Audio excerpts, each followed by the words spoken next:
Jumpa lagi dengan Daniel Yuda Kumoro YouTube channel, yang pada kesempatan kali ini kita akan membahas tentang bagaimana cara pengisian pangkalan data sekolah dan siswa untuk pendaftaran SNMPTN 2025. Pengumuman kuota sekolah sudah pada tanggal 28 Desember yang lalu ya, 2024. Bisa dilihat di https://snpmb.bppp.kemdikbud.go.id.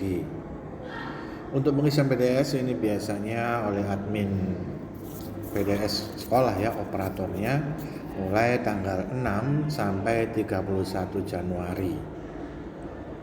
Lalu pendaftaran SNMPTN bagi siswa yang sudah masuk siswa eligible-nya itu tanggal 4 hingga 18 Februari nanti ya.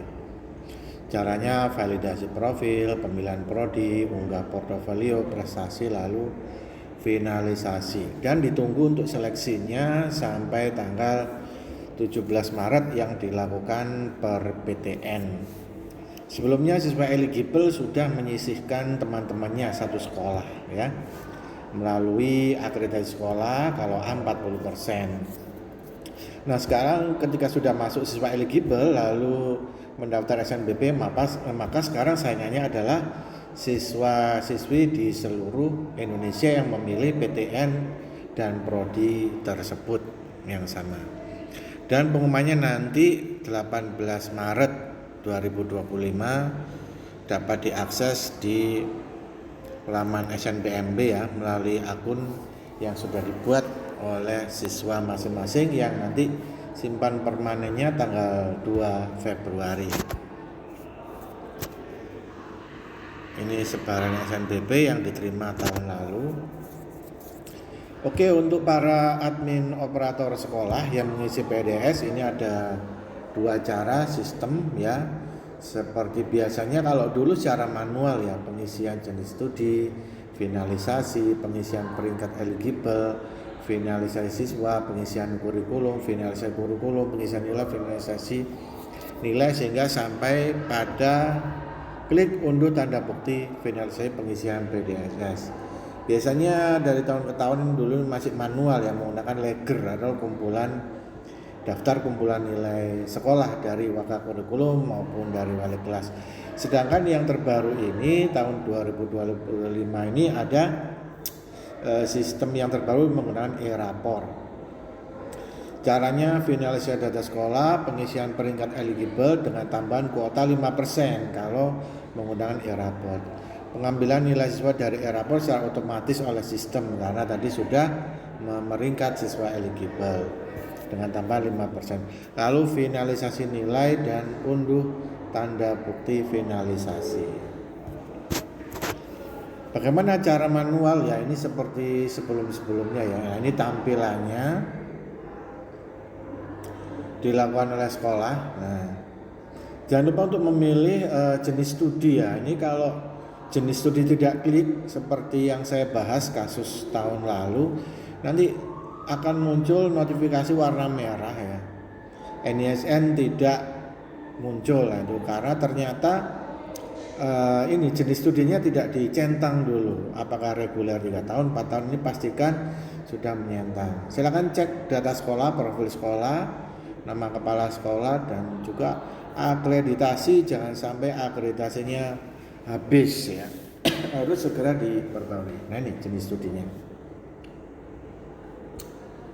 Kalau sudah, jangan lupa untuk finalisasi, karena kalau tidak difinalisasi profil sekolah maka tidak muncul menu yang baru, yaitu menu memasukkan siswa eligible. Nah setelah guru atau operator yang ditunjuk meranking siswa eligible, dimasukkan NISN-nya per jurusan. Umpamanya untuk SMK kan jurusannya banyak, jangan sampai NISN-nya keliru. Kalau NISN-nya keliru biasanya muncul NISN tidak terdapat pada sistem. Kalau dia umpamanya NISN salah atau salah jurusan. Jangan lupa setelah itu finalisasi. Kalau sudah finalisasi, kurikulumnya sekarang. Kurikulum jangan lupa ya. Mengisi nilai mapel, KKM-nya, jamnya per pekan, apakah itu wajib? Kalau wajib dicentang. Kalau memangnya ada mata pelajaran yang belum ada pada sistem, silakan ditambahkan. Kalau kurikulum Merdeka ini simpel ya dibandingkan kurikulum sebelumnya. Nah, untuk mengisi ke semester berikutnya 1, 2, 3, 4, 5 bisa menyalin dari pengisian KKM, jumlah jam mapel yang dicentang itu dari semester sebelumnya. Kalau sudah, jangan lupa untuk mengklik finalisasi. Maka akan muncul menu berikutnya. Nah, ini ya, kita tidak bisa langsung pilih siswa eligible, kurikulum, nilai enggak, ini tahapan-tahapannya ini satu persatu. Kalau tidak diselesaikan terlebih dahulu, tidak difinalisasi terlebih dahulu, maka tidak akan muncul menu berikutnya. Nah, ini menu yang terakhir, pengisian nilai. Nah, pengisian nilai bisa mengunduh template per jurusan, template per semester, itu tinggal Anda isi dan formatnya CSV. Excel yang CSV. Nah, mungkin ada yang merasa kesulitan menggunakan template ya, mengisi secara manual. Nah, manual silakan, kalau operatornya banyak, guru BK-nya juga banyak, silakan main keroyokan. Tetapi yang paling simpel dan dapat diregenerasikan yaitu adanya riwayat pekerjaan menggunakan template dari DKN, daftar kumpulan nilai atau Legger, dikopikan ke template lalu diunduh, lalu diunggah. Jangan sampai keliru per semesternya, per jurusannya. Nah, itu sudah sesuai urutan NISN ya. Kalau sudah, silakan difinalisasi. Nah, ini akan muncul ya, finalisasi profil data sekolah, finalisasi siswa eligible, finalisasi kurikulum, dan finalisasi nilai. Kalau ada ternyata kesalahan ya bisa dibatalkan. Kalau sudah, silakan diklik finalisasi semuanya ya. Nanti akan muncul menu terakhir penutup yaitu unduh tanda bukti finalisasi. Ini tanda buktinya seperti ini, ada nama sekolah, NPSN, akreditasi, menggunakan e-rapor atau tidak. Nah, seperti ini artinya Anda sudah menyelesaikan finalisasi pengisian PDS dengan sistem manual. Bagaimana dengan cara menggunakan e-rapor? Untuk evaluasi tahun ini ternyata sinkronisasi Dapodik yang baru rilis 2 bulan yang lalu ternyata baru sinkron dengan sistem SNMPB itu banyak yang belum terupload ya, sehingga banyak operator PDS yang mengisinya juga secara manual. Kadang hanya beberapa siswa yang masuk, beberapa nilai yang masuk, ada yang hilang, itu ternyata diisikan manual. Nah, saya tidak mengikuti berita perkembangan terbaru apakah sudah benar-benar sinkron 100% e-rapor dengan sistem di SNMPB ini. Tentunya kelihatannya lebih mudah ya, kita tidak perlu membuat template CSV, masukkan nilai satu-satu, tapi sudah semuanya terdetek di e-rapor yang sebelumnya diisikan oleh wali kelas. Mengisi peringkat siswa eligible, kalau sudah diisikan siswa eligible-nya, ini ada prosesnya ya.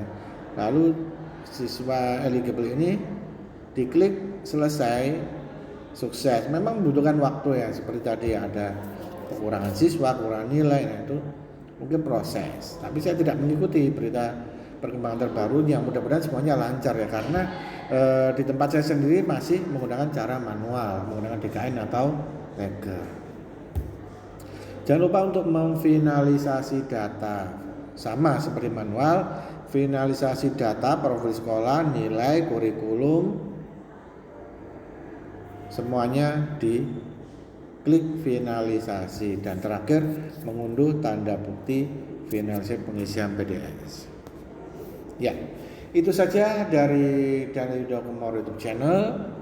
Semoga bermanfaat dan seluruh operator PDS telah menyelesaikan semuanya pada tanggal 31 Januari ini karena sudah final dan ditutup. Jangan lupa untuk mengecek siswanya sudah membuat akun atau belum, yang nanti permanennya tanggal 2 Februari dan nanti tanggal 4-nya siswa eligible bisa memilih PTN. Itu saja dari Daniel Yuda Komor YouTube channel. Jangan lupa untuk terus mendukung channel ini agar tetap berkembang dengan cara mengklik subscribe, like, nyalakan loncengnya untuk langsung mendapatkan notifikasi terbaru dan bagian sebanyak-banyaknya. Semoga bermanfaat. Itu saja dari saya. Terima kasih. Wassalamualaikum.